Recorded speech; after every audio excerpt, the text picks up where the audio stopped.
Let's go Dolphins! Something big is happening in Miami right now, and I'm telling you, this could completely change how we see the future of this team. There are quiet moves happening, decisions being made behind the scenes, and not everyone is paying attention, but the signs are there. And if you connect the dots, you might realize that the Dolphins are preparing something much bigger than we imagined. Before revealing what's really going on, do me a small favor, like this post if you truly believe in the direction this team is taking. And I want to see real comments here now. Type, "Go Dolphins! I believe in this team." Now let's get into what's really going on. According to the report, the Dolphins restructured the contracts of Devon Achane and Aaron Brewer, converting significant portions of their salaries into signing bonuses. Achane had $4.66 million converted, creating $3.6 million in cap space, while Brewer had $5.25 million converted, freeing up another $4.2 million.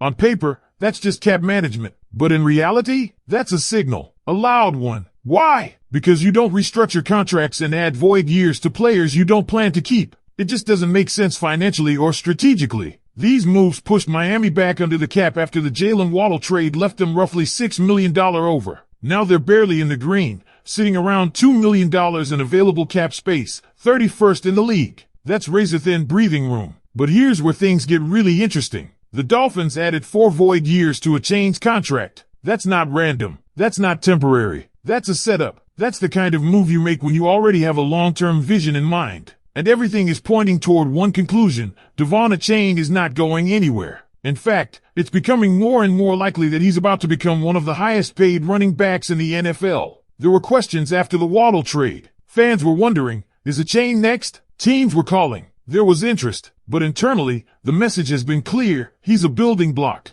And now, with this restructuring, it feels like Miami just doubled down on that belief. And let's be real for a second, Achane isn't just another running back. He is the offense. What he brings both on the ground and through the air makes him one of the most dangerous weapons in football. When you look across the league, how many players can truly impact a game the way he does? Very few. Maybe only a couple who can match that dual threat ability. Now flip to Aaron Brewer. Different position, same message. Centers don't always get the spotlight, but inside NFL circles, they are incredibly valued. And Brewer has been playing at an elite level. The Dolphins restructuring his deal strongly suggests they're preparing to lock him in long-term as well. Because again, teams don't do this unless they're planning ahead. But now comes the twist in the story. There's one name that was noticeably absent from all of this: Jordan Brooks. No restructure, no added guarantees, nothing. And that's raising serious questions. Because while Achane and Brewer are getting financial adjustments that hint at extensions, Brooks is sitting there untouched,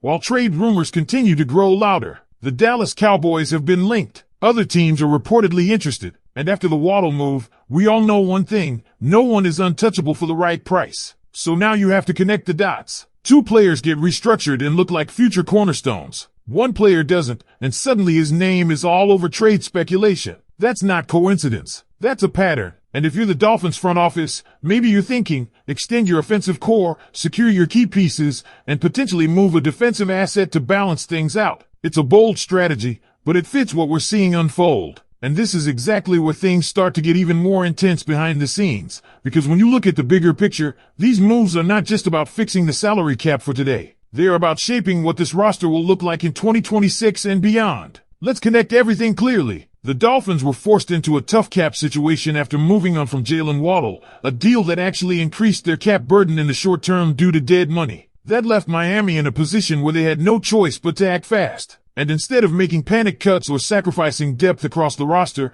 John Eric Sullivan made calculated, surgical moves. Restructuring Achane and Brewer didn't just create around $8 million in space, it bought the Dolphins time. Time to breathe, time to plan, and most importantly, time to prepare extensions that could define the next era of this franchise. Now here's the key detail that many fans overlook. The Dolphins are expecting about $20 million in cap space to open up after June 2nd, when the releases of Tua Tagovailoa and Bradley Chubb become official. That changes everything. That money will be used to sign the rookie class, yes, but also gives flexibility to extend players or even bring in veteran reinforcements. So when you combine that future cap relief with the restructures we just saw, it paints a very clear roadmap. Miami is positioning itself to lock in its offensive identity first, and that identity revolves around Devon Achane. There's a growing belief internally that an extension could land somewhere around 4 years, potentially over $60 million, which would place him among the top-paid running backs in the entire league. And honestly, based on his production and impact, it's not hard to justify.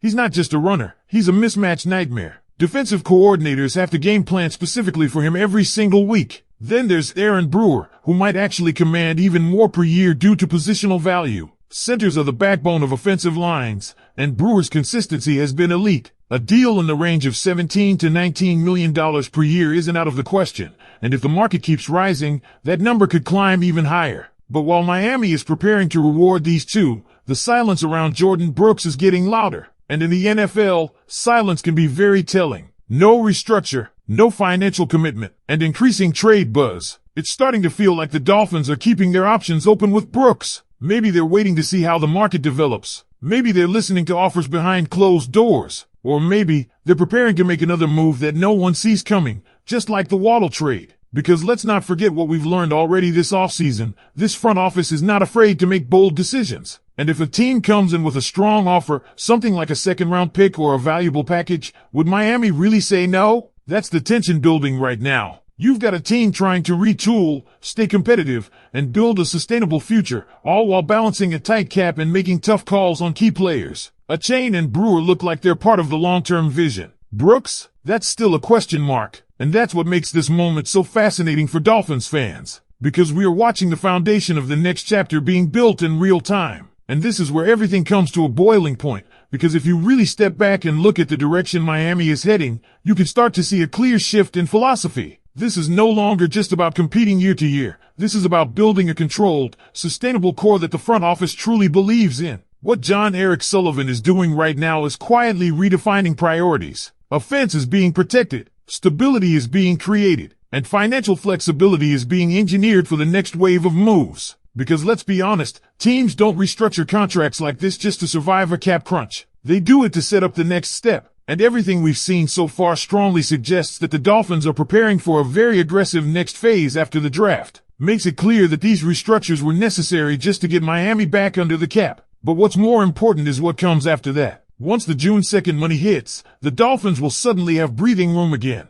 And when that happens, the real decisions begin. Extensions, signings, and possibly another shocking move. Because if Jordan Brooks is not part of the long-term plan, then Miami has a choice to make: either keep him for one more run and risk losing value later, or move him now while his market is heating up. And based on everything we're seeing, there's a real scenario where the Dolphins capitalize on that value. Think about it. If you can turn Brooks into a high draft pick, that gives you cheap talent, long-term control, and cap flexibility. That's how modern NFL teams stay competitive. That's how you build depth without destroying your salary structure. Meanwhile, locking in a Chain and Brewer gives you certainty on offense. It gives you identity. It gives you players you can build around every single week. And that's why this situation is so divided among fans right now. Some people are saying, you can't let a player like Jordan Brooks go. Others are saying, if the return is right, you have to think long-term. And honestly, both sides have a point. But here's the reality. This front office is showing you what they value through their